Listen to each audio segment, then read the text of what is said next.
shall we start? Yes, you shall. Okay.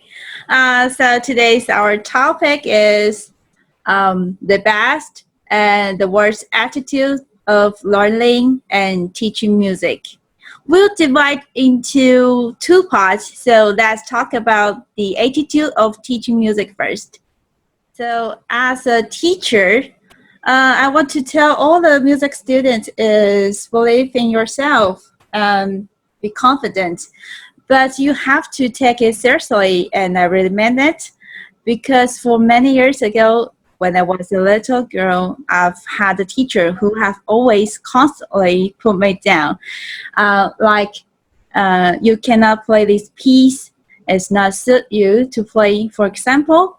So as a result of that, I was not able to fly to my full potential, and because of it, it also reminds me that I couldn't put my students down.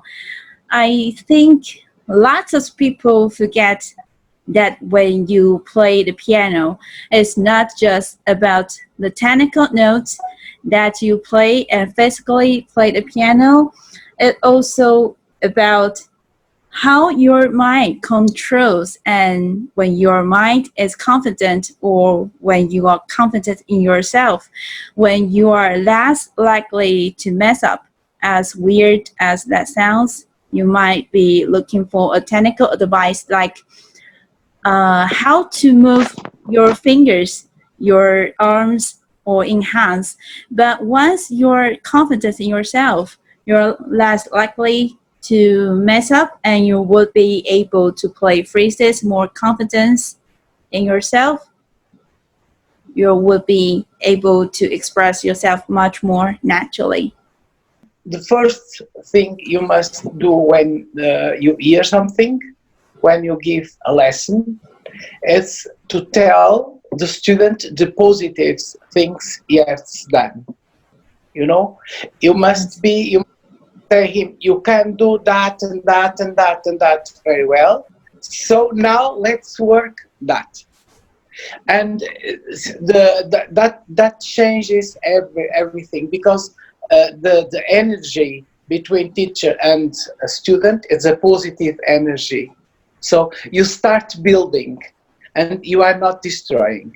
And in that moment, you can after saying that, you can tell him that is not okay, you must work like that, that is not okay, that is not okay. But he is already confident, because he knows that he can do it. If you start with a dark scenery, you cannot build. I had already as student the experience of two completely different type of teachers. And I saw myself once in a very difficult situation that I could not play. I had so many problems in my trust, in myself, that I could not play. I was completely blocked. And then I changed, and I found a person who was a completely different attitude. So I didn't change myself, I played it in the same way, but I was able to play and to make concerts and to make everything. So that type of energy between student and teacher can change the life of a person. I think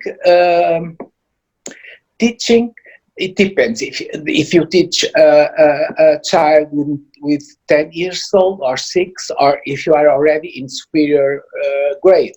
So you teach different things and in different ways, of course. But when you have a student who is already a pianist, or he wants to be a professional pianist, I think a teacher is much more than doing the right fingers and the right technique and the right thing. He must help the student to find his own way, to find his relation with music and with instrument. And so that is the most important thing that a teacher can do with a student, is to give him the autonomy. not to make a student image of himself, because the people are completely different. So what is important is that you find as person, you bring out your things you have there, your personality, and with that and with musical text, you build something that is yours. That is your thing. But that has a lot to do as the way you practice every day. So you must completely change the way that normally people practice. It's not only a mechanical thing, but is a hard thing. You know, you must play hearing yourself all the time and search. That's something that you have in mind. You must always, when you practice, trying to go to an objective, something you have here. If you are only mechanical playing, you never go nowhere. You play like a machine. So Yes. I think the teacher and student must have that relation, you know.